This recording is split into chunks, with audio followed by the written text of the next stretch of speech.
বিশ্ব ক্রিকেটে কিছু নাম আছে যাদের ফর্ম নিয়ে প্রশ্ন উঠলেও ক্লাস নিয়ে কখনো সন্দেহ হয় না। সাকিব আল হাসান ঠিক তেমনই একজন। কয়েক ম্যাচের ব্যর্থতায় যখন তিনি একাদশের বাইরে, তখন অনেকেই ধরে নিয়েছিলেন গল্পটা বুঝি শেষের পথে। কিন্তু দুবাইয়ের রাতে ঘুরে গেল দৃশ্যপট। ফকর জামানকে প্রথম ওভারেই বিদায়, পরের ওভারে স্যাম কারান, 4 ওভারে মাত্র 14 রান। সাকিব ফিরলেন আর ফিরেই ম্যাচের নিয়ন্ত্রণ নিজের হাতে নিলেন। এটা ছিল সাকিব আল হাসানের প্রত্যাবর্তনের ঘোষণা। আইএল টি20-র চলতি আসরে এমআই এমিরেটসের হয়ে খেলছেন সাকিব আল হাসান। আগের ম্যাচগুলোতে সুযোগ পেলেও নিজের নামের প্রতি সুবিচার করতে পারেননি তিনি। 2 ম্যাচে 2 ওভার করে বোলিং করলেও উইকেট তো পানেনি, উল্টো খরচে বোলিংয়ের কারণে জায়গা হারান একাদশ থেকেও। টানা 4 ম্যাচ ছিলেন দলের বাইরে। তখন প্রশ্ন উঠেছিল, এই টুর্নামেন্টে কি আর ছন্দে ফিরতে পারবেন বাংলাদেশের সাবেক অধিনায়ক? সেই প্রশ্নের উত্তর এলো দুবাই আন্তর্জাতিক স্টেডিয়ামে ডেজার্ট ভাইপার্সের বিপক্ষে ম্যাচে। টস জিতে আগে ব্যাট করা ভাইপার্সের ইনিংসের 7ম ওভারে আক্রমণে আসেন সাকিব। তখন পর্যন্ত ম্যাচ ছিল ভারসাম্যপূর্ণ, কিন্তু 1 ওভারেই বদলে যায় চিত্র। ওভারের শেষ বলে স্কিট করা এক ডেলিভারিতে ফকর জামান পুরোপুরি বিভ্রান্ত হন। ব্যাট ঠিকমতো নামাতে না পারায় বল চলে যায় স্ট্যাম্পের দিকে।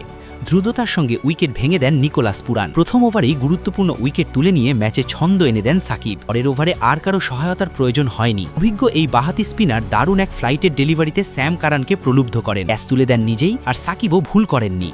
2 ওভারেই 2 উইকেট। বোলিং বিশ্লেষণ দাঁড়ায় 2-0-8-2। এই মুহূর্তেই স্পষ্ট হয়ে যায় সাকিব আজ আলাদা কিছু করতে এসেছেন। পরের 2 ওভারেও একই রকম নিয়ন্ত্রিত বোলিং করেন তিনি। কোনো তাড়াহুড়ো নেই বাড়তি ঝুঁকি।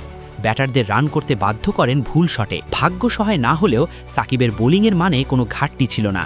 শেষ পর্যন্ত 4 ওভারে মাত্র 14 রান দিয়ে 2 উইকেট। এই ইনিংসে এমআই এমিরেটসের সেরা বোলার ছিলেন সাকিব আল হাসান। তার ঘূর্ণি জাদুতেই ডেজার্ট ভাইপার্স থামে মাত্র 124 রানে। টি20 ক্রিকেটে এমন নিয়ন্ত্রিত স্পেল যে কোনো দলের জন্য বড় স্বস্তির। এই পারফরম্যান্স শুধু একটি ম্যাচের গল্প নয়, এটা ছিল আত্মবিশ্বাস ফিরে পাওয়ার গল্প। লম্বা সময় ধরে আন্তর্জাতিক ক্রিকেট খেলা একজন ক্রিকেটার জানেন, ছন্দ হারানো মানেই শেষ নয়। সুযোগ পেলে নিজেকে প্রমাণ করার দক্ষতাটাই আসল। সাকিব আল হাসান সেই জায়গাতেই আলাদা। খারাপ সময়েও তিনি জানেন কিভাবে ফিরে আসতে হয়। আইএল টি20-র এই ম্যাচে তার বোলিং শুধু উইকেট নেওয়ার মধ্যে সীমাবদ্ধ ছিল না, ছিল ম্যাচের নিয়ন্ত্রণ নেওয়ার ক্ষমতা। এই স্পেলের পর প্রশ্নটা আর সাকিব পারবেন কিনা নয়, প্রশ্নটা এখন এই ছন্দ ধরে রাখতে পারলে সামনে আরও কত ম্যাচে সাকিব হয়ে উঠবেন এমআই এমিরেটসের সবচেয়ে বড় অস্ত্র। একটা ম্যাচই বদলে দিতে পারে পুরো টুর্নামেন্টের গল্প। আর সাকিব আল হাসান আবারও প্রমাণ করলেন, বড় ক্রিকেটাররা ঠিক এই জায়গাতেই পার্থক্য করে দেন।